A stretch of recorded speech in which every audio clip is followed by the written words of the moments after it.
नमस्कार। India debate में आप सबका स्वागत है। मैं हूं आशुतोष पाठक। मित्रों, पहलगाम में जो घटना हुई है, उस घटना के बाद देश भर में एक उबाल है, लोगों में गुस्सा है और लोग कहते हैं कि भाई पाकिस्तान से बदला लेना चाहिए। लेकिन मैं आज आपके सामने एक बहुत मूल प्रश्न रख रहा हूं और ये प्रश्न हजारों वर्ष से चलता आ रहा है। जब तक उस प्रश्न का समाधान नहीं होगा, ये समस्याएं बढ़ती रहेंगी और एकता की बात दो समुदायों के बीच में जरूर होनी चाहिए, लेकिन पंथ निरपेक्षता नहीं, पंथ सापेक्षता के साथ समाज को आगे बढ़ना चाहिए और समाज को यह तय करना चाहिए। हमेशा यह मुमकिन नहीं है कि एक तरफा नैरेटिव चलता रहे और फिर आप उस नैरेटिव के सामने लगातार 1 वर्ष, 2 वर्ष, 3 वर्ष नहीं, हजारों वर्षों से अपने आप को सरेंडर करते रहें और फिर कहें कि नहीं, हमें मानवीय गुणों के साथ चलना चाहिए। मानवीय गुण तब प्रभावी होता है जब द्विपक्षीय हो और सर्वपक्षीय हो। एकांगीय मानवीय गुणों पर चर्चा करना बहुत उचित नहीं होता है। मित्रों, आज मैं उस मुद्दे को छेड़ रहा हूं। मुझे मालूम है कि मेरे सभी हिंदू, मुसलमान, सिख, ईसाई भाई बंधु सब लोग ये कहेंगे कि आपने इस मुद्दे को क्यों उठाया है। जब आप बातचीत सुनेंगे, चर्चा सुनेंगे, तो आपको लगेगा कि हाँ, इस मुद्दे को उठाना चाहिए, गंभीरता से उठाना चाहिए, बगैर किसी बैर भाव के, बगैर किसी वैमनस्यता के, बगैर किसी प्रेजुडिस के, पूर्वाग्रह के। आज हम लोग कुछ चर्चा करेंगे और आपके सामने रखेंगे वो कौन लोग हैं जिनसे मैं इस बातचीत को आगे बढ़ा रहा हूं। हमारे साथ श्रीनगर से जुड़ रहे हैं दो ऐसे शख्सियत जो कभी मुसलमान थे, अब मुसलमान नहीं हैं और खुद की पहचान वो एक्स मुस्लिम बताते हैं।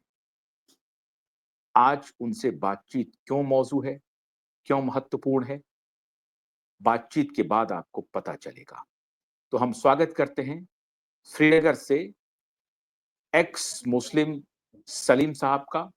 बहुत स्वागत है सलीम साहब आपका। और दूसरे साथी हैं हमारे एक्स मुस्लिम समीर साहब का। आप दोनों का बहुत बहुत समीर स्वागत है। समीर ज्वाइन कर रहे हैं? जी, बहुत बहुत शुक्रिया।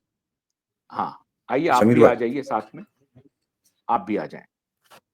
बहुत बहुत आप दोनों का बहुत बहुत शुक्रिया। श्रीनगर में आज हैं। हमें हमें मालूम है कि आप उस जगह पर हैं जहां सबसे ज्यादा उबाल है, सबसे ज्यादा गुस्से को आप झेल रहे होंगे और फिर भी आप वहां पहुंचे हैं। आप दोनों हालांकि उत्तर प्रदेश के रहने वाले हैं। अ, समीर सलीम साहब तो संभवतः गाजियाबाद में रहते हैं। पहली बार आज हमसे मुखातिब हैं और मेरे एक मित्र हैं, मैं आज उनका खास तौर से जिक्र करना चाहूंगा, उत्पल जी का, जिन्होंने मुझे आप दोनों का संपर्क दिया। मैं उनके प्रति आभार प्रकट करता हूं। अपने साथी उत्पल हमारे पुराने साथी हैं। 20 वर्ष पुराना हमारा उनका रिश्ता है, 25 वर्ष पुराना हमारा उनका रिश्ता है। तो उनके सौजन्य से आपका संपर्क मिला है, तो मैं उन्हें भी अपना आभार प्रकट करता हूं। समीर जी, अब आपसे हमारी बातचीत तरफ शुरू करते हैं। बहुत बहुत आप बहुत जी बहुत शुक्रिया। अब आपसे बातचीत शुरू करते हैं। ये जो पहलगाम की घटना है, जी ये घटना बस आज की घटना है या इस घटना के पीछे की जो मनोवृत्ति है, ये हजारों वर्ष पुरानी है और इस मनोवृत्ति को अब कहीं ना कहीं रुकना पड़ेगा? हाँ जी, ये 1450 वर्ष पहले रिपीट हो चुका है, तो ये सुन्नत है। लोग इससे दुखी हो रहे हैं, लोग इसमें उनकी मनोदशा जो है खराब हो रखी है, मानसिक दबाव है, दर्द है लोगों के दिलों में। लेकिन जिन्होंने ये काम किया है, उन लोगों ने स्क्रिप्चर के हिसाब से से सही काम किया है और ये जिहाद का एक हिस्सा है। इनको मुजाहिद कहा जाता है, यानी कि इन्होंने एक अच्छा काम किया है दीन की निस्बत से। तो इनकी तो वहां जाके वाहवाही हो रही है, इनको तो जो है इस्तकबाल किया जा रहा है, इनकी देग उतर रही है। ये तो इन्होंने तो स्क्रिप्चर सूरह तौबा की आयत नंबर 5 सेम टू सेम यही स्क्रिप्चर लिखा हुआ है जो कि घटना घटी है। और ये खुद हमारे नबी मोहम्मद साहब ने भी किया है। बनु कुरैजा के अंदर सुनन नसाई की जो है हदीस है कि मोहम्मद साहब ने भी इसी तरह बनु कुरैजा के अंदर लोगों के कपड़े उतरवा कर उनको चेक किया और जो बालिग थे उनको मार दिया, जो नाबालिग थे उनको छोड़ दिया। तो ये सब सुन्नत से चल रहा है और ये सभी मुसलमान ऐसे नहीं होते, ये कुछ मुसलमान होते हैं ऐसे जो जिहादी होते हैं। बाकी जो मुसलमान है वो अनपढ़ है, उनको इस चीजों से कोई वास्ता नहीं। वो तो नमाज पढ़े जा रहे हैं, रोजे रखे जा रहे हैं, उनको पता ही नहीं है, उन्होंने कुरान पढ़ा ही नहीं है। वो बेचारे बिल्कुल बेकसूर है। यहाँ के, मैं इंडिया की बात कर रहा हूँ, मुझे बाहर के देश से मुसलमान कैसे हैं कैसे नहीं है मुझे कोई वास्ता नहीं। लेकिन इंडिया के मुसलमान चूंकि अनपढ़ हैं, कुरान को उन्होंने तर्जुमे से नहीं पढ़ा। अरेबिक भाषा उनके लिए एक बिल्कुल अलग भाषा है, उसके तर्जुमे उनको पता ही नहीं है कि वहां क्या लिखा हुआ है। अगर हिंदुस्तान का मुसलमान तर्जुमे को पढ़ के समझने की कोशिश करेगा ना, तो या तो वो एक्स मुस्लिम बनेगा या फिर वो किसी मस्जिद में जाके लोगों को बैठ के ठगेगा, और कोई ऑप्शन नहीं है। तो आप ये कह रहे हैं कि भारतीय जो मुसलमान हैं उनको कुरान की जानकारी नहीं है, लेकिन जो मुस्लिम स्कॉलर हैं वो तो बड़ी जी अच्छी अच्छी बात बताते हैं। हम भी इसमें हक में हम भी अभी तक थे कि नहीं, इस्लाम एक रिलीजन है। जैसे सनातन सनातन तो एक कोई रिलीजन नहीं है, आस्था नहीं है, तो एक जीवन जीने की पद्धति है।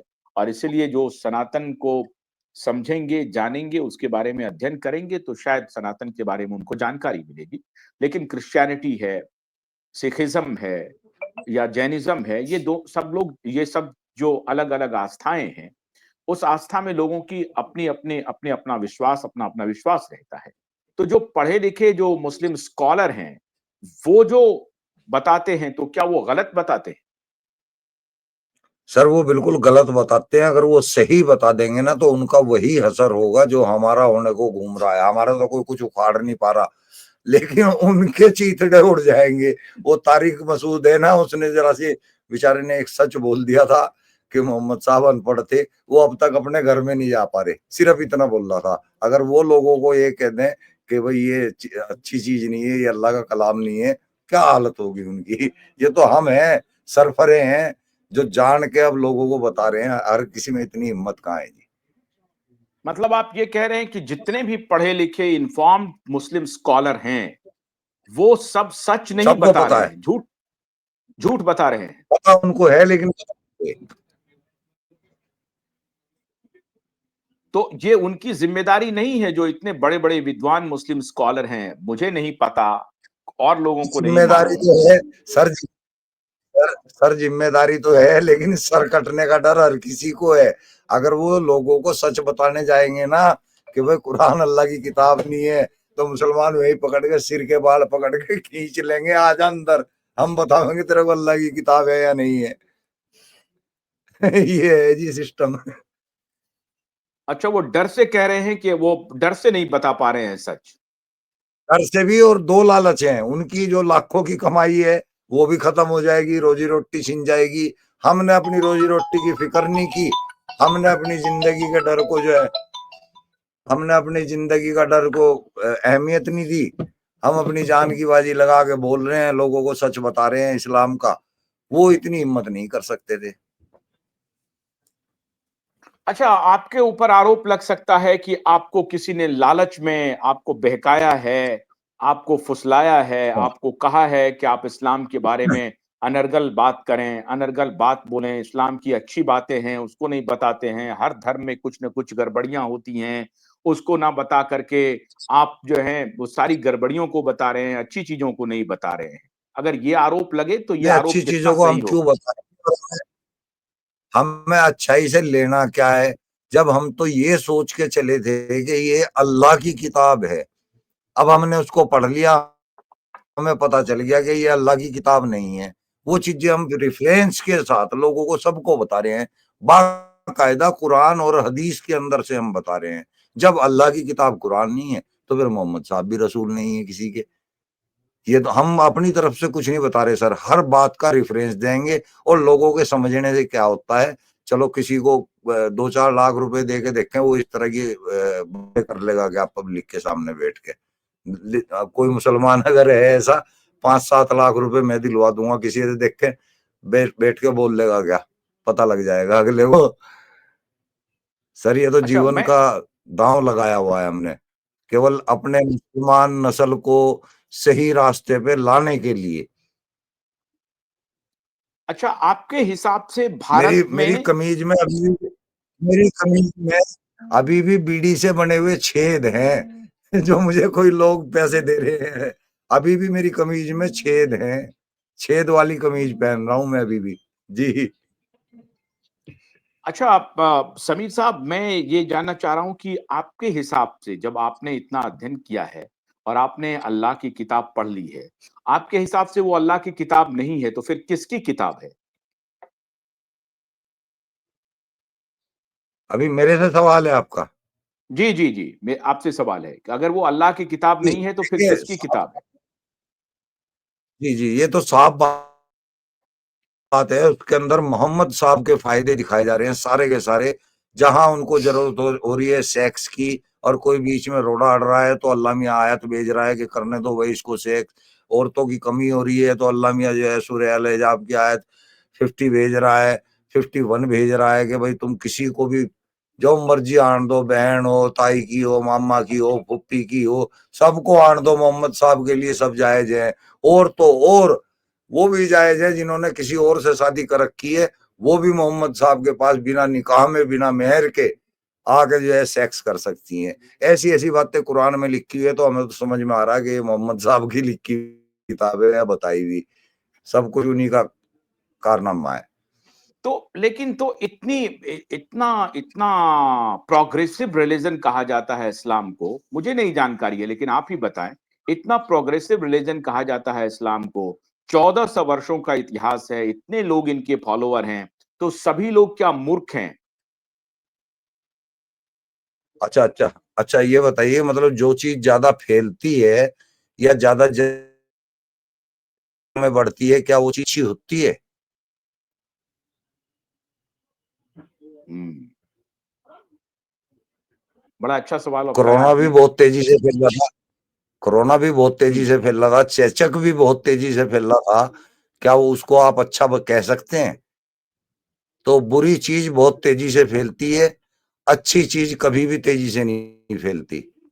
तो ये भी एक बुरी चीज है, बुरा मजहब है। इसको पढ़ने के बाद पता लगता है कि ये मानवता के लिए बिल्कुल भी अच्छा नहीं है। ये इंसानों में आपस में भेद करा रहा है, इंसानों को इंसानों से मरवा रहा है, जो एग्जाम्पल आप खुद भी देख रहे हैं। ये पहलगाम के अंदर भी यही हुआ है। ये मजहब ही तो करवा रहा है, जो उनके पजामे खोल खोल के चेक करके जो है उनको मारा गया, मजहब ही तो करा रहा है। मोहम्मद साहब ने भी बनु कुरैजा के अंदर सेम यही किया था कि उनके पजामे उतार उतार के चेक किया था कि कौन बालिग है कौन नाबालिग है। बालिग थे तो उनको मारा। सेम सुन्नत वाले काम हो रहे हैं, तो मजहब ही तो करा रहा है जी। नहीं, अब बहुत सारे लोग ये सवाल करेंगे कि नहीं, जी अब हर धर्म के बारे में लोग कुछ ना कुछ अनर्गल बात करेंगे। आप ये जो अनर्गल बात हो रही है, ये तो गलत बात है, कुरान में सर, बड़ी हर अच्छी धर्म से अच्छी हमें बातें। क्या लेना है? सर, हर धर्म से कौन सी अच्छी बातें हैं हमें तो बताओ ना। वो मौलाना हमें तो आगे बताते नहीं, हमें तो झुट्टी झुट्टी बताते हैं कि मोहम्मद साहब पे कूड़ा फेंकती थी, एक दिन वो कूड़ा फेंकने नहीं आई। मोहम्मद साहब उसके पास उसकी तबीयत पूछने गए, वो बुढ़िया बेचारी जो है शर्मिंदा हो गए, उस पर ईमान ले आई। ये कहानी कहीं भी नहीं लिखी हुई है, किसी भी इस्लामिक किताब के अंदर नहीं लिखी हुई है। झुट्टी झुट्टी तारीफें हमें बताते हैं, सच्ची तारीफ एक भी कुरान या हदीस से नहीं दिखा सकते। हम बैठे हैं, हमारा चैलेंज है। किसी भी आलिम को आप लेके आ जाओ, हम बैठे हैं डिबेट के लिए तैयार। अगर किसी ने हमारे सामने साबित कर दिया मोहम्मद साहब का बेहतरीन कैरेक्टर, तो हम इस चीज को यहीं छोड़ देंगे, खत्म कर देंगे। कुरान के अंदर से अगर मोहम्मद साहब का कैरेक्टर साबित कर दिया, तब हम छोड़ देंगे जी। अच्छा, तो थोड़ा थोड़ा समीर साहब से भी बात कर लेते हैं। समीर साहब, आप भी युवा दिख रहे हैं, तो बहुत जी जी स्वागत है समीर साहब आपका। समीर साहब, आपको आपको क्यों लगता, आपको क्यों ऐसा एहसास होता है कि हमारे देश के ही नहीं पूरी दुनिया के मुसलमान मूर्ख हैं, और वो उनको उन्होंने कुरान ठीक से नहीं पढ़ा है, लोग जो उनको पढ़ा रहे हैं, जो बता रहे हैं, बस वो सुने जा रहे हैं। जिन्होंने ठीक से पढ़ लिया, समझ लिया, उनको ये समझ में आ जाएगा कि जो धर्म है उस धर्म की गड़बड़ियां क्या हैं या कैसे है।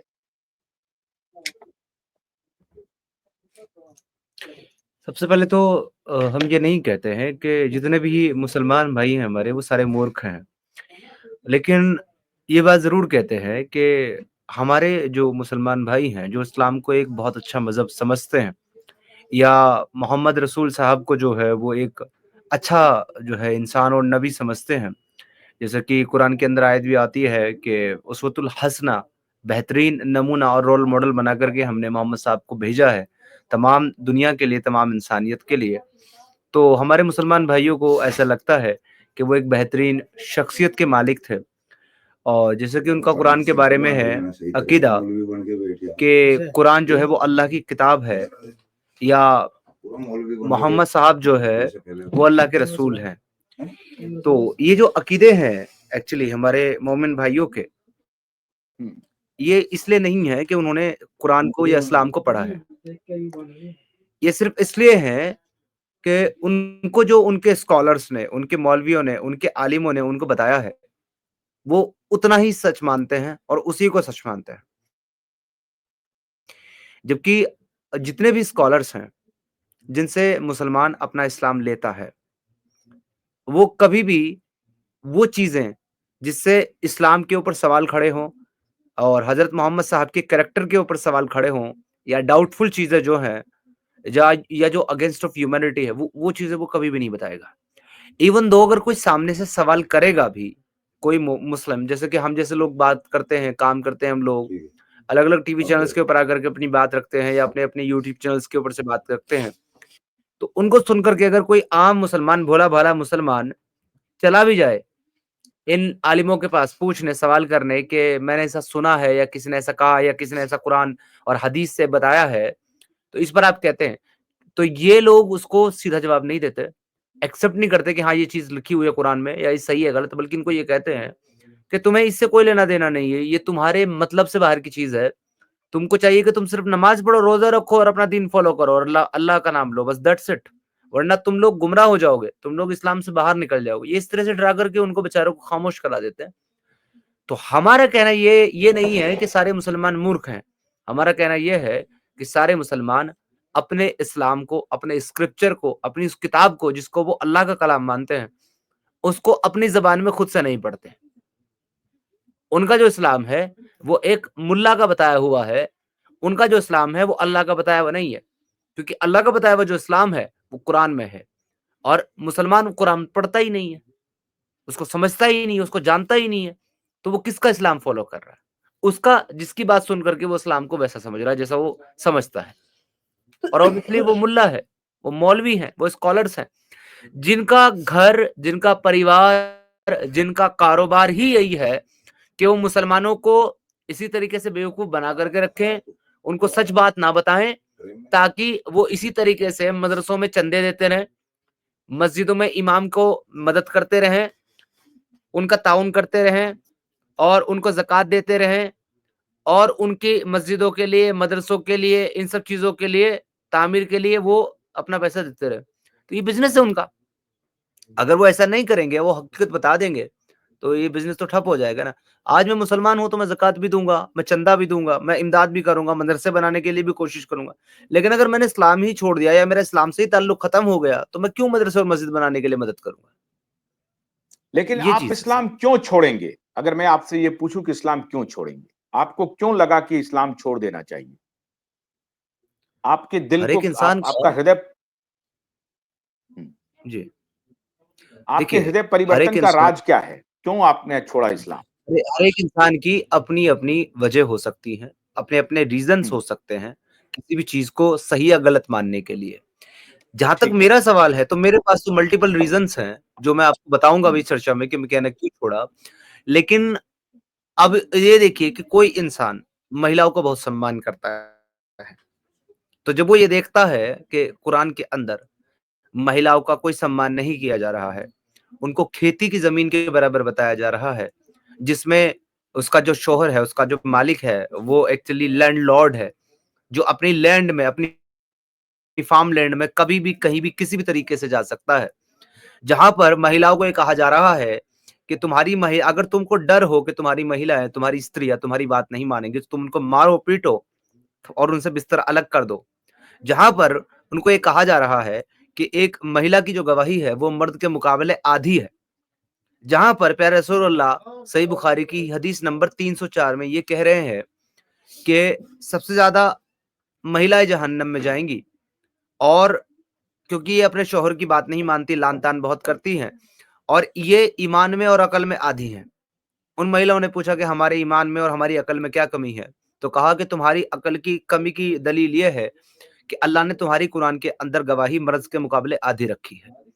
और तुम्हारी ईमान में कमी की दलील ये है कि जब तुमको मेंस्ट्रुअल साइकिल आते हैं, मंथली पीरियड्स आते हैं, तो तुम उस टाइम पे ना तो नमाज पढ़ सकती हो, ना रोजा रख सकती हो।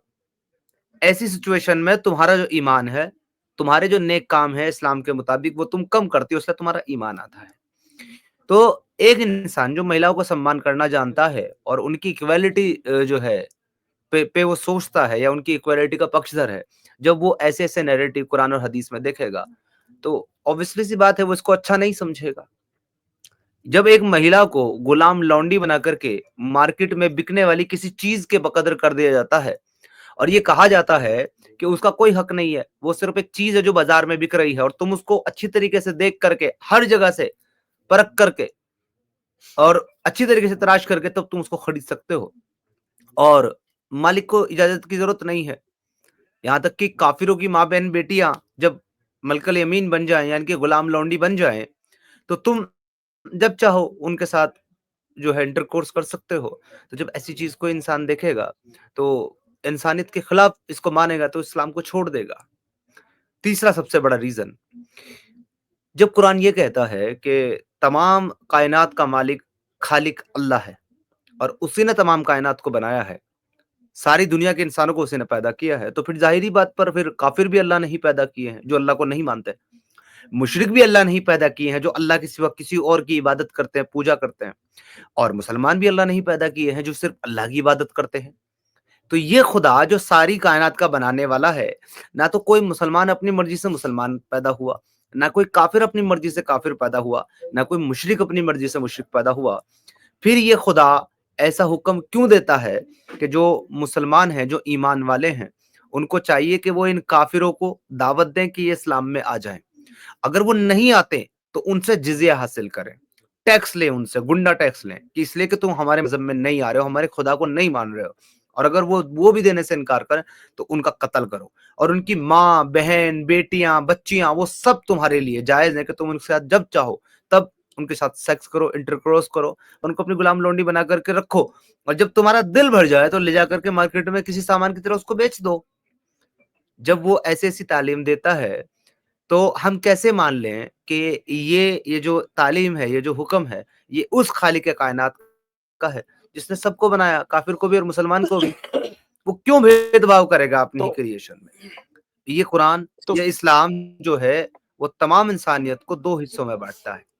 एक वो जो ईमान वाले हैं, इन्नल लज़ीना आमनू और दूसरे वो जो काफ़िर हैं। या अय्युहल्लज़ीना आमनू इन्नमल मुश्रिकूना नजसुन। तो ये ईमान वालों को तो बड़ा अच्छा पाक कहता है और उसके लिए जन्नत के वादे करता है, 72 हूर की उनको बशारतें देता है, शराब पिलाने की और दूध की नहरों की, शहद की नहरों की बशारत देता है। वहीं काफिरों को इस दुनिया के अंदर वो कुत्ता, गधा, बंदर, सूअर, जानवर, पोटी कहता है और ये कहता है कि ये भटकी हुई कौम है और जितने अल्लाह ने कौम बनाई है उसमें सबसे बेहतरीन कौम जितनी भी खलकियत की उसमें सब बेहतरीन वो है जो ईमान वाले, जो मुसलमान है, और सबसे बदतरीन खलकियत वो है जो काफिर है। एक खुदा अपनी ही बनाई हुई खलकियत में ऐसा फर्क भला कैसे कर सकता है? तो जिसको इस इंसानियत की कदर है वो सर इस चीज के लिए इस्लाम छोड़ देगा। मेरे खुद के बहुत से मल्टीपल रीजन है इस्लाम को न मानने के। समीर भाई, आपको क्या लगता है कि अब भारत के जितने भी मुसलमान हैं उसमें से कितने परसेंट ऐसे मुसलमान हैं जो कन्वर्टेड हैं? हम अक्सर कहते हैं कि 98% कन्वर्टेड मुसलमान हैं, उनको कन्वर्ट किया है, जबरन किया गया है, और ये कन्वर्जन जो है पिछले 1000 वर्षों में हुआ है। नहीं, मैं कहूंगा कि आप थोड़ा सा अपना डाटा करेक्ट कर लें। It is 100%। 100%। हाँ, पूरा 100%।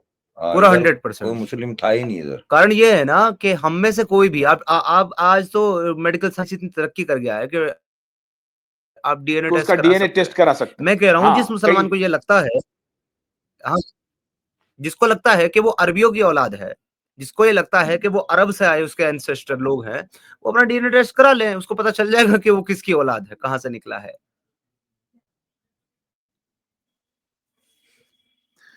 तो आप ये कह रहे हैं कि मुस्लिम स्कॉलर, मुल्ला, ये सब मिलकर के दबाव बनाए हुए हैं, डराए हुए हैं, और ये डर की खेती चल रही है इतने वर्षों से। आपको कुछ भी अच्छा नहीं दिखाई पड़ता इस रिलीजन में या कुरान में या हदीस में? जी, 2 सवाल हैं ये कि कुछ अच्छा दिखाई पड़ता है या नहीं, और डर की बात जो आपने की। तो पहले डर वाली पे मैं आपको कहता हूँ कि सर इस्लाम खड़ा हुआ है डर पर, इस्लाम चल रहा है डर पर, और इस्लाम जिंदा है डरा करके। क्योंकि अल्लाह कुरान के अंदर कहता है कि अगर तुम मेरी इबादत नहीं करोगे तो मैं तुमको सजा दूंगा, मैं तुमको जहन्नम में डाल दूंगा, मैं तुमको दुनिया में जलील करूंगा, मैं तुमसे हिसाब किताब लूंगा, मैं तुम्हें हमेशा हमेशा की यातनाएं और सजा दूंगा, और अलग अलग तरीके से देगा। तो ये अल्लाह डरा नहीं रहा तो क्या कर रहा है? दूसरी बात, वो दुनिया के अंदर अपने मुसलमान भाइयों को कह रहा है कि तुम जाकर के काफिरों के साथ जंग लड़ो, और मैं इन काफिरों के दिल में तुम्हारा रौब डाल दूंगा, तुम्हारा खौफ डाल दूंगा, जिसको इंग्लिश में कहते हैं टेरर। आज जो कहते हैं लोग कि टेररिज्म का कोई मजहब नहीं होता, जी नहीं, ये बात गलत है। टेररिज्म का मजहब है, एंड दैट इज इस्लाम। क्योंकि इस्लाम ही अपने स्क्रिप्चर में टेररिज्म को प्रमोट कर रहा है, टेररिज्म को एक्सप्लेन कर रहा है। नबी को कुरान ये कह रहा है कि हमने तुमको काफिरों के लिए टेरर बना करके भेजा है। नबी खुद कह रहा है कि अल्लाह ने मुझे जो है विजयी बनाया है, अल्लाह ने मुझे जिताया है डर की बदौलत, डर की वजह से। I have made victorious by terror, ये प्यारे रसूलुल्लाह की हदीस है। तो जो मजहब जिसकी हर बात में टेरर हो, डर हो, खौफ हो, वो मजहब चलता ही उसके ऊपर हो और मजहब टिका ही इसके ऊपर हो। यहाँ तक कि अगर किसी इंसान को ये बातें समझ में आए जो हम कर रहे हैं, और वो ऐसा ख्याल करे कि मैं इस मजहब में नहीं रहना चाहता, वैसे छोड़ना चाहता हूँ, तो तब भी डर है क्योंकि तब कहा जाता है, प्यारे रसूलुल्लाह की हदीस है कि मन बदला दीनहु फक्तुलू, जो अपना मजहब छोड़ दे, अपना मजहब छोड़कर बाहर जाना चाहे, इस कल्ट को, इस इस्लाम को ना मानना चाहे, उसकी गर्दन काट दो, उसको जिंदा रहने का कोई हक नहीं, कत्ल कर दो उसको। तो यहाँ भी डर है कि आपको पहले तो अगर आप काफिर हैं तो आपको डराया जा रहा है कि अगर आप काफिर ही मरेंगे तो आप जहन्नम में जाएंगे, इसलिए इस्लाम में आ जाओ। अगर आप इस्लाम में हैं और आप बाहर जाना चाहते हैं इस वजह से क्योंकि इस्लाम आपको सच्चा नहीं लग रहा, आपको तब भी डराया जा रहा है कि बाहर निकलोगे तो गर्दन काट देंगे। यहाँ पर सिर्फ और सिर्फ काटने का काम होता है। आप जब अंदर आएंगे तो नीचे से काट देंगे, आप जब बाहर जाओगे तो ऊपर से काट देंगे। कटना ही कटना अच्छा, है। तो आप ये कह रहे हैं कि व्यवहारिक व्यवहारिक जो है अब वो बने हुए हैं किसी तरीके से, चलो भाई नमाज पढ़ लेते हैं, 5 टाइम का नमाज है, रोजा रख लेते हैं, और इसमें बने रहते हैं, और अपना जो भी संपत्ति है ये है वो है, अपना काम वाम करते रहते हैं। ये उनके मन में है, जुड़े हुए हैं, मन से वो जुड़े हुए हैं बस समाज कोई के भी, साथ। आप ये बताइए कि कोई भी आदमी ये इतना बड़ा रिस्क क्यों लेगा कि उसके घर वाले, उसके समाज वाले, मोहल्ले वाले जहां उनको मौका मिले उसकी गर्दन काट डाले, या उसका बाइकआउट कर दिया जाए, या उसकी बीवी को उससे अलग कर दिया जाए, कह करके कि तुमने इस्लाम छोड़ दिया तो लिहाजा तुम्हारा निकाह खत्म हो गया, तुम्हारी शादी नॉन इनवैलिड हो गई, अब तुम अपनी बीवी के साथ नहीं रह सकते।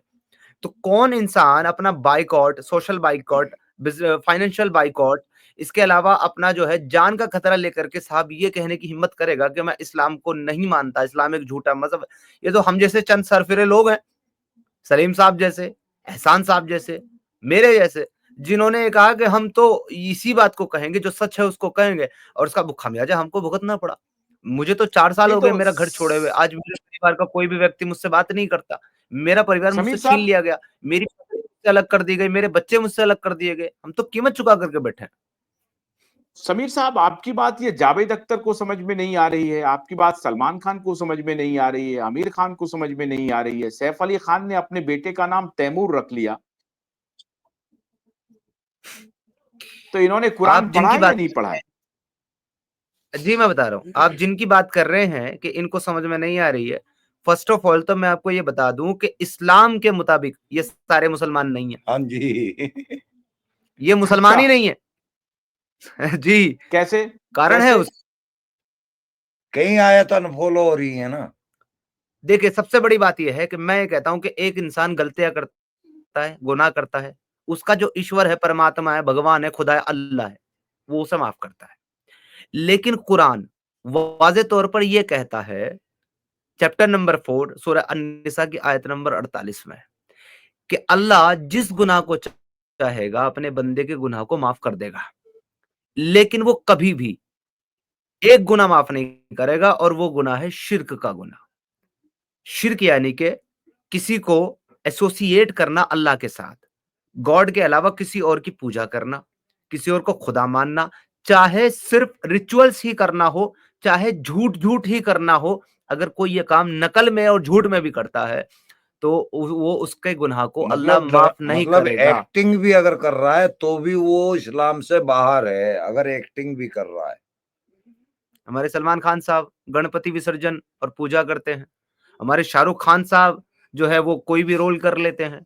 जिनका आप नाम ले रहे हैं ये तो सारे अकॉर्डिंग टू इस्लाम मुसलमान ही नहीं हैं। और इसका एक उदाहरण ये भी है कि जी, जैसे हमारे मस्जिदों में बैठे हुए मुल्ला भी हैं और वो लोगों को बताते हैं कि भाई इस तरह से इस्लाम को फॉलो करना है, कि अल्लाह को एक जानना है, मोहम्मद के सही रास्ते पे चलना है जो उन्होंने बताया है मोहम्मद के बारे में।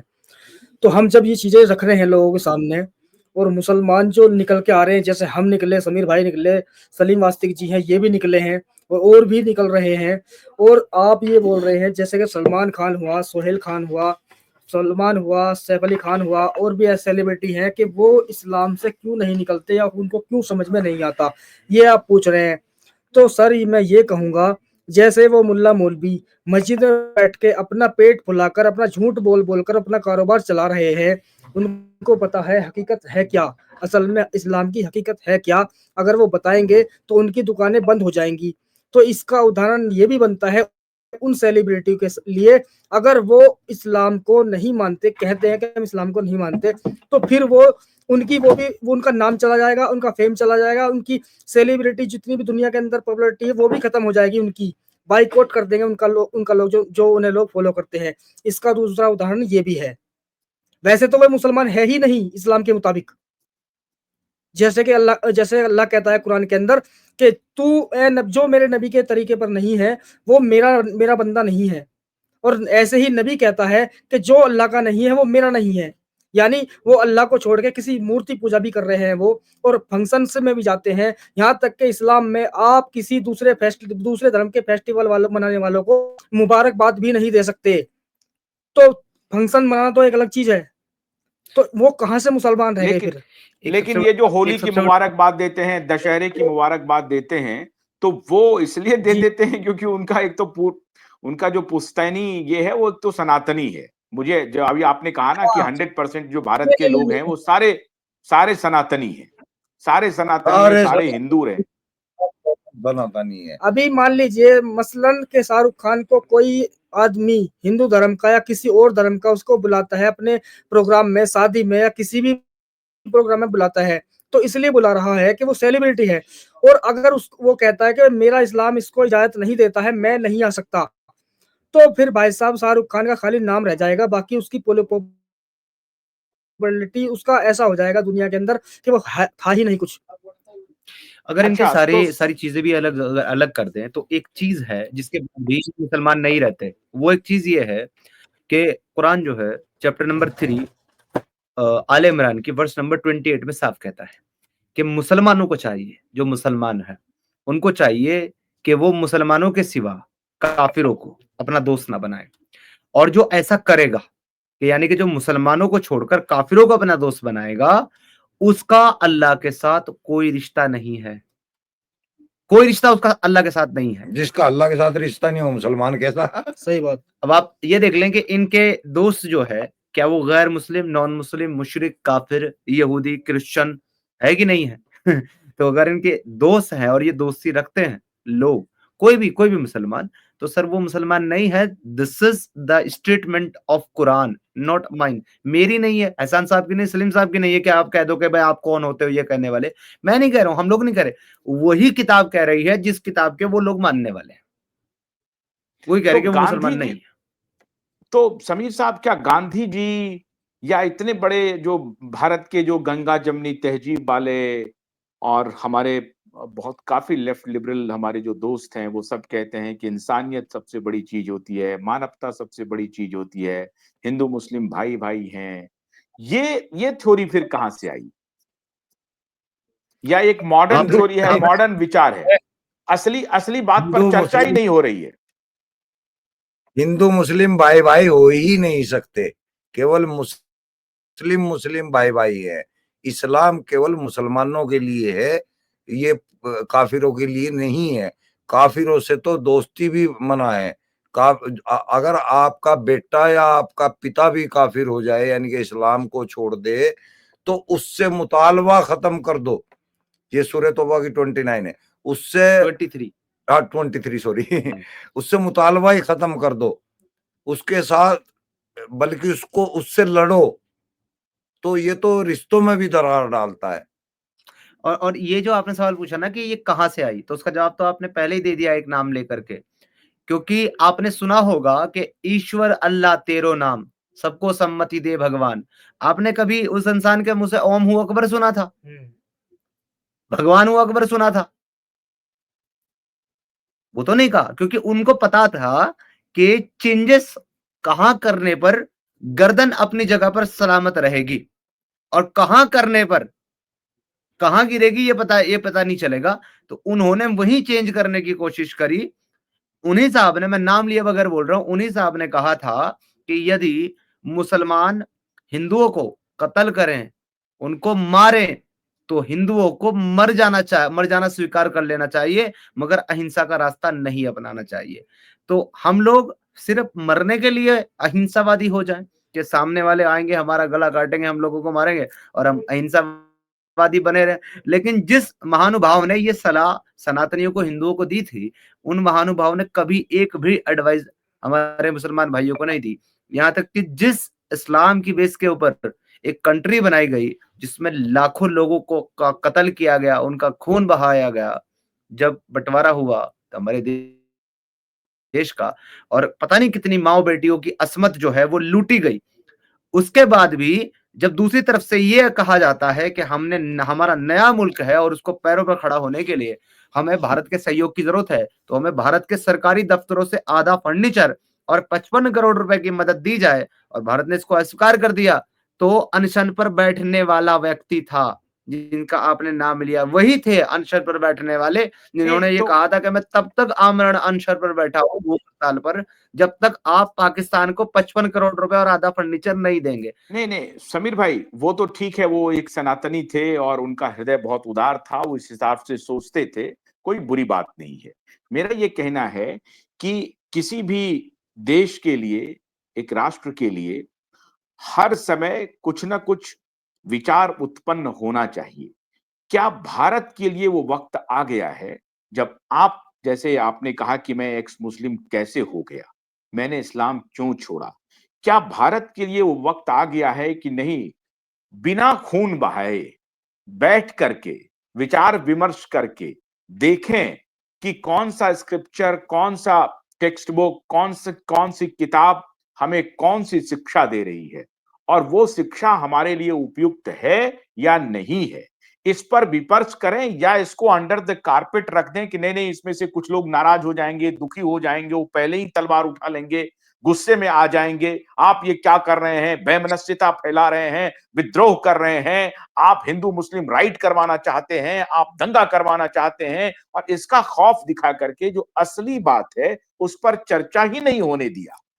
और ये पिछले 77 वर्ष से हो रहा था, और हाँ अंग्रेजों ने जो हमें एक्सप्लॉइट किया वो आगे लगातार बढ़ता रहा। इसमें कुछ स्टेक होल्डर हैं जो असली बात पर चर्चा नहीं होने देना चाह रहे हैं। आप इस विचार के हैं?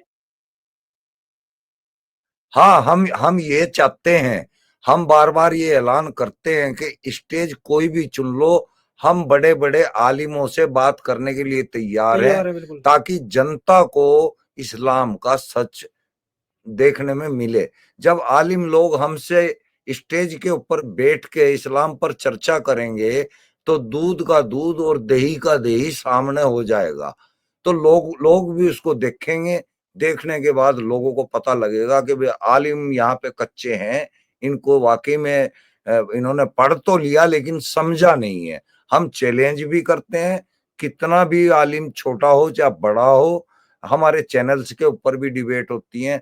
हम चाहते हैं कि कोई ऐसा बड़ा चैनल इस प्रोग्राम को ऑर्गेनाइज करे और बड़े बड़े आलिमों को लेके आए, और हम लोग एक्स मुस्लिम उनसे बात करके इस मसले का हल निकाल लें, बिना किसी लड़ाई और बिना किसी झगड़े के।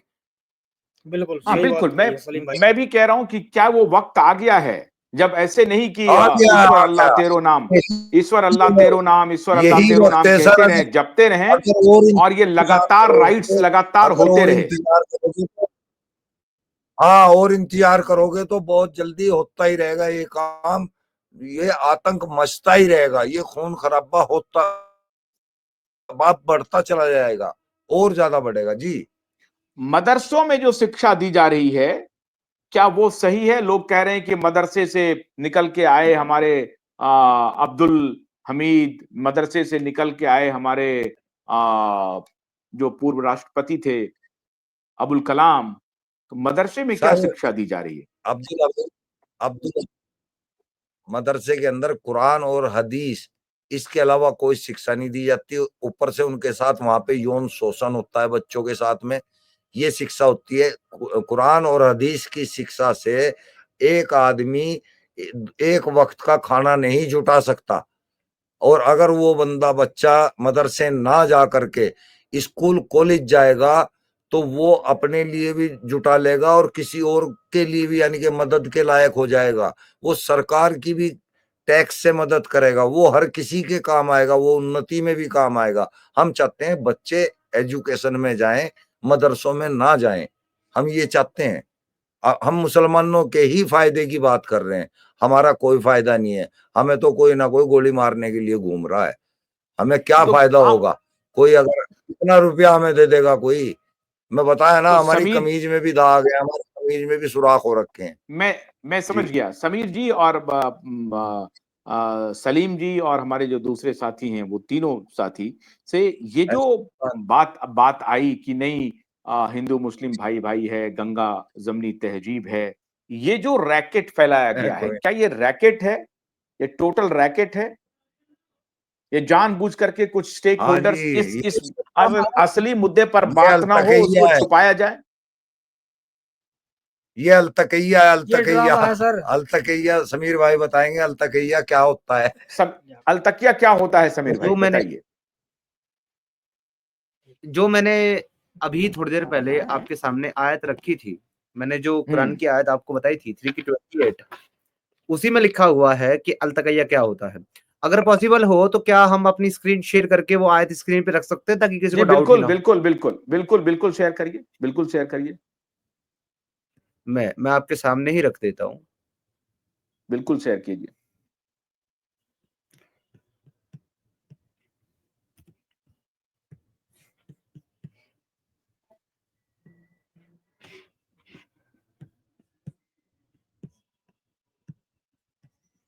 मैं भी चाहेंगे, थोड़ा सा का इश्यू है यहाँ नहीं नहीं, पर। कोई बात नहीं, कोई बात नहीं, आप शेयर करिए, हम देख रहे हैं।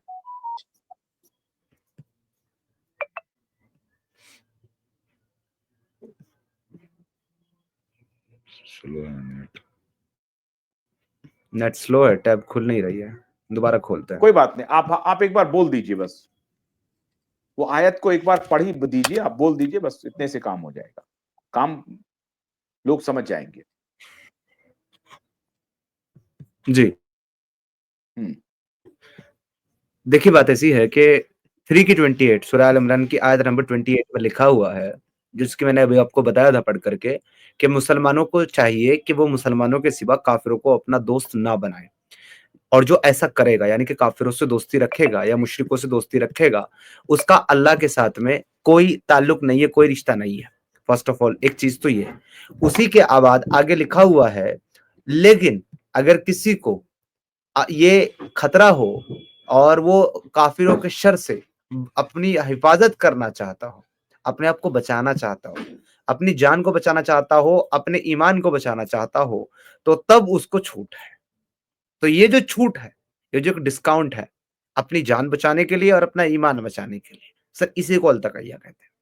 यानी कि है तो एक्चुअल हुक्म वही, ऑर्डर तो वही है कि आपने काफिरों के साथ दोस्ती नहीं करनी, लेकिन अगर आपको ऐसा लग रहा है कि कहीं पर आपको नुकसान पहुंच सकता है सच एक्सेप्ट करने से, सच बोलने से, या उनके साथ दोस्ती ना रखने से, तो ऐसी कंडीशन में आप झूठ झूठ मुंह से उनको कह सकते हो, आप हमारे भाई हो, आप हमारे दोस्त हो, हम आपके भाई हैं, हम आपके दोस्त हैं। हिंदू मुस्लिम भाई भाई हैं। ये सर अलतकैया, ये जो आप इसको कह रहे हैं ना हिंदू अलतकैया मुस्लिम, कहते हैं। ये अलतकैया है सर। और ये 3 की 28 सूरह आल इमरान की आयत नंबर 28 कहती है, मैं नहीं कह रहा सर। अच्छा, इसलिए मैं देखता हूं कि मेरे बहुत सारे मित्र हैं जो नाम से मुसलमान हैं, मैं नहीं मानता हूं उसे मुसलमान, तो काफी दिनों से वो हमसे कट गए हैं। कहीं इनका ये तो डर नहीं हो गया कि मैं काफिर से दोस्ती रखा हुआ हूं तो अल्लाह को क्या जवाब दूंगा?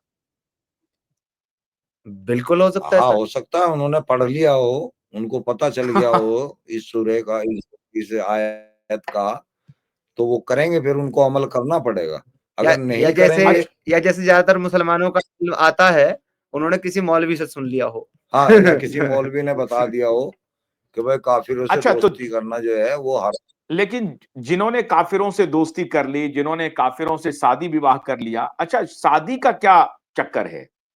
वो लड़का देना चाहते हैं या लड़की देना चाहते हैं, उसका क्या चक्कर है? उसके बारे में कुछ मतलब बताइए। मुसलमान हाँ, मुसलमान मुसलमान, लड़का दे उनकी देगा, दिलचस्प, यानी कि बाहर से लड़की ले लेगा, लड़की देगा नहीं। अच्छा, ये है उनका और उसूल। ये लड़की कहां पर है? ये के, इसका भी कोई जिक्र है कहीं पर कुरान या हदीस में? कुरान में, हाँ कुरान के अंदर है ये। कुरान में है। देखिए कुरान में स्पष्ट रूप से आता है कि ऐसी महिलाएं जो कि मुशरिका हैं, यानी कि शिर्क करती है या काफिर हैं, एक मुसलमान को इजाजत नहीं है कि वो उससे शादी शिर्क करे। का क्या मतलब और हुआ कि ये जो मूर्ति पूजा करती है? नहीं, शिर्क करने वाले यानी कि, शिर्क जो दूसरे हाँ ईश्वर को शरीक करे अल्लाह के साथ। अच्छा, जी वो दूसरे की। अच्छा, मूर्ति पूजक भी मुशरिक ही होते हैं, क्योंकि वो भी दूसरों की ही इबादत करते हैं। तो हम्म। उनके साथ शादी करने की, निकाह करने की इजाजत इस्लाम नहीं देता, जब तक के वो कलमा ला इलाहा इल्लल्लाह पढ़ के मुसलमान ना हो जाए।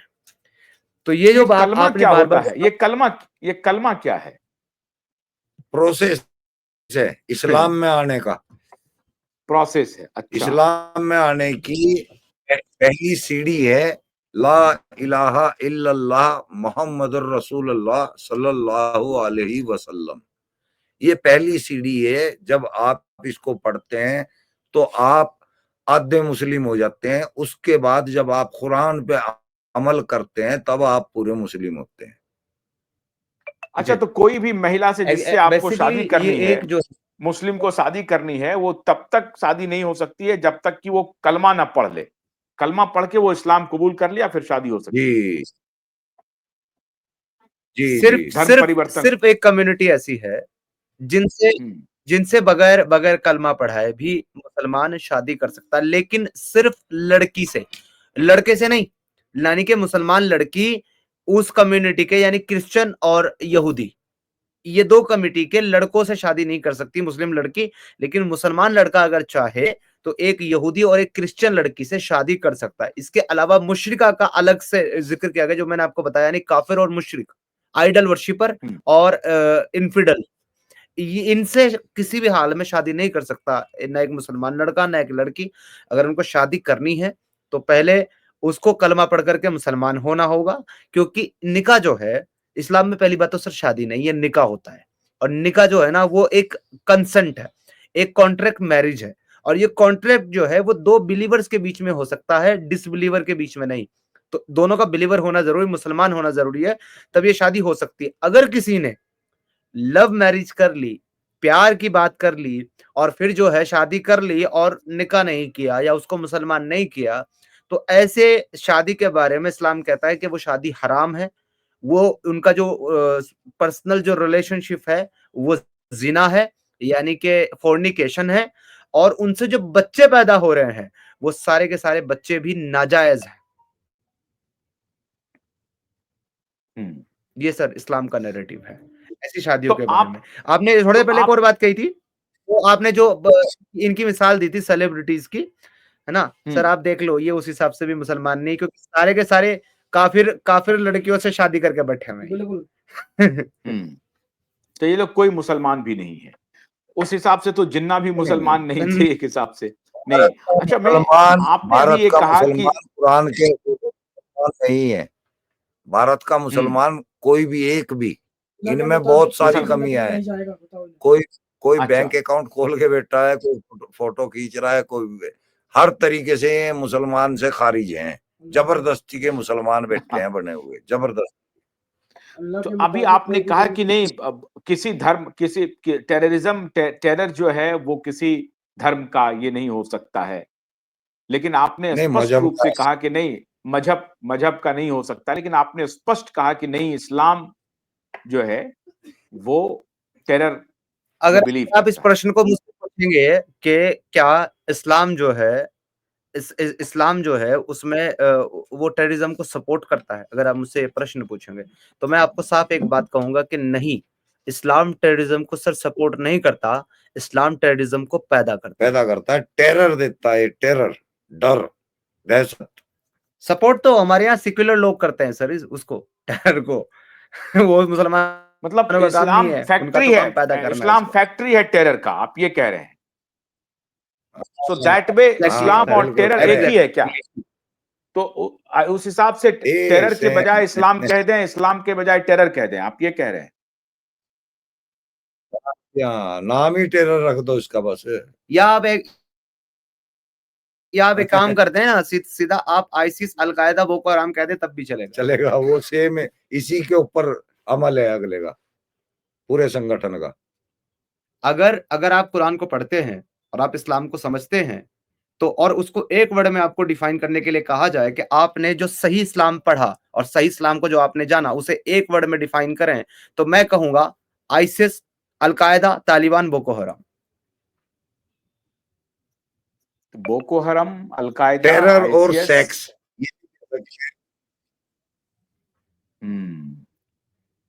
तो अब ये वक्त आ गया,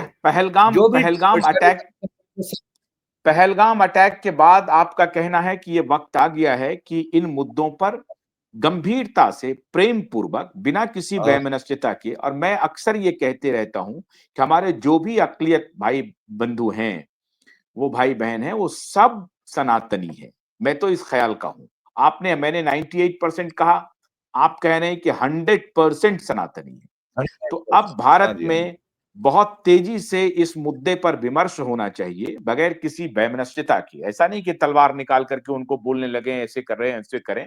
हम सभी एक हैं, हम सभी प्यार से हम भारतीय हैं, लेकिन उनको समझाना पड़ेगा कि आप क्या पढ़ रहे हैं।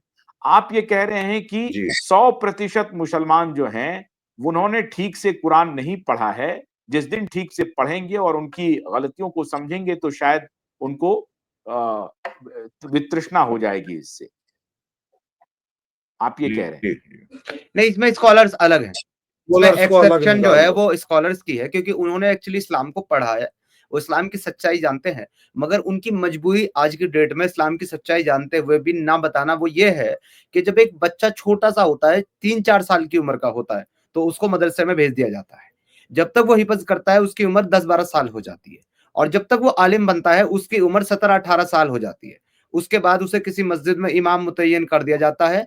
तो अब आप ये बताएं कि जिस इंसान ने अपने पढ़ने लिखने की उम्र और काम सीखने की, कोई स्किल सीखने की उम्र मदरसे में लगा दी हो, अब ना तो उसके पास कोई और सा रास्ता है, ना कोई स्किल है, ना उसके पास कोई ऐसी नॉलेज है, ना कोई स्टडी है जिससे वो अपना जीवन यापन कर सके अच्छे तरीके से, या अपनी लाइफ को स्मूथली चला सके।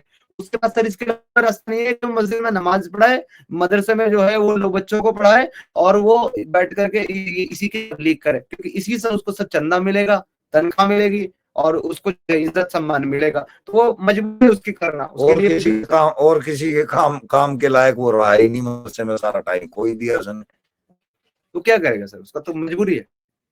नहीं तो समीर साहब, मैं आपसे कल दोबारा इस मुद्दे पर बात करूंगा। 1 घंटे की तकरीबन हमारी बातचीत हुई है और मैं कल चाहूंगा कि कुरान की ऐसी आयतों को आप अपने साथ रखें। आज जल्दबाजी में हमारी ये ब्रॉडकास्ट हुआ है, रिकॉर्ड हुआ है, तो मैं चाहता हूं कि कल एक बार दोबारा हम लोग बैठें और इस मुद्दे पर मैं अपने सभी मुस्लिम भाई बहनों से ये अपील करता हूं कि आप इस ब्रॉडकास्ट को उस रूप में न लें कि हमारा कोई एजेंडा है, हम कोई नफरत फैलाना चाहते हैं, बिल्कुल नहीं। लेकिन एक बात तय है कि बहुत हो गया। कुछ ऐसी बातें जिस पर कि विमर्श खूब खुल करके होना चाहिए, अब वो खुल करके होना ही चाहिए, होना ही चाहिए। इस्लाम क्या है, इस पर गंभीरता से विमर्श होना चाहिए। उसकी कमियों को दूर करके आप बने रह सकते हैं, कोई दिक्कत नहीं है। लेकिन ये अब शायद मुश्किल होगा भारत के लिए कि आप लगातार हजारों वर्षों से जबरन टेरर को आगे बढ़ाते रहें और टेरर के विश्वास को, टेरर की आस्था की खेती करते रहें और कोई इस पर सवाल ना उठाए। अब वो दौर चला गया। गांधी को भी ठीक से पढ़ने की जरूरत है, समझने की जरूरत है कि उन्होंने क्यों ईश्वर अल्लाह तेरो नाम कह करके ये समझाने और बुझाने की कोशिश की थी। स्पष्ट तरीके से ये कम्युनिटी टू कम्युनिटी डिस्कोर्स करना पड़ेगा। उन्हें बताना पड़ेगा कि आप जिस भाव से आगे बढ़ रहे हैं उसमें कितनी कमियां हैं और वही असल वजह है पहलगाम जैसी घटना का। और ये घटना तब तक नहीं रुकेगी जब तक असल मुद्दे पर चर्चा नहीं हो जाती। विमर्श शांतिपूर्ण तरीके से, बौद्धिक तरीके से होना चाहिए और इसे नहीं रोकना चाहिए। इसलिए हमने कोशिश की है, हमने हिम्मत की है ऐसे मुद्दे को छूने की जिसे अधिकतर पत्रकार बंधु छूना नहीं चाहते हैं। उनको डर लगता है कि लोग नाराज हो जाएंगे। मैं उन जो भी लोग नाराज हो जाएंगे, मैं उनसे आग्रह कर रहा हूं कि ये सब जो बात हमारे एक्स मुस्लिम कह रहे हैं, क्यों कह रहे हैं, उनको क्या मिला, उनको उन्होंने क्या ढूंढा इस्लाम में, क्या उनको कमी नजर आई, इस पर चर्चा होनी चाहिए और इसे रुकना नहीं चाहिए। कल फिर हमारी आपसे मुलाकात होगी। आशुतोष कर मत दीजिए। नमस्कार।